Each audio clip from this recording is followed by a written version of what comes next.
এতিয়া আমি নতুনকৈ গঠন হোৱা যুক্তাক্ষৰসমূহেৰে কেইটামান উদাহৰণ পঢ়ি চাম।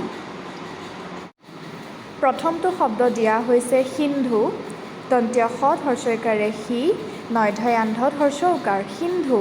এই সিন্ধু শব্দটোত ন যোগ দন্ত্য ধ নয়ধয়ান্ধ এই যুক্তাক্ষৰটো লগ হৈ আছে।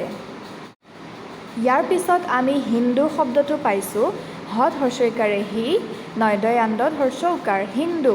এই হিন্দু শব্দটোত ন যোগ দন্ত্য দ নয়দয়ান্ধ এই যুক্তাক্ষৰটো লগ হৈ আছে। ইয়াৰ পিছত আমি পোৱা শব্দটো হৈছে সিদ্ধ, দন্ত্য সত হৰ্ষইকাৰে সি, দয়ধয়াদ্ধ সিদ্ধ। মত হৰ্ষৌকাৰে মু, গয়ধৈধ মুগ্ধ। এই মুগ্ধ শব্দটোত গ যোগ দন্ত্য ধ গয়ধৈধ এই যুক্তাক্ষৰটো লগ লাগিছে।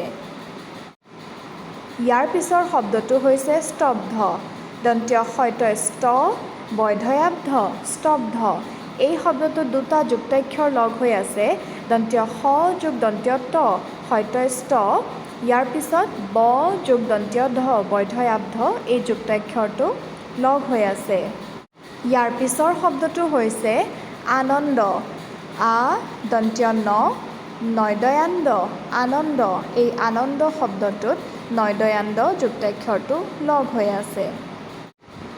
ছাত্ৰ ছাত্ৰীসকল, এতিয়া আহাচোন আমি এই শব্দকেইটা আকৌ এবাৰ পঢ়ি চাওঁ।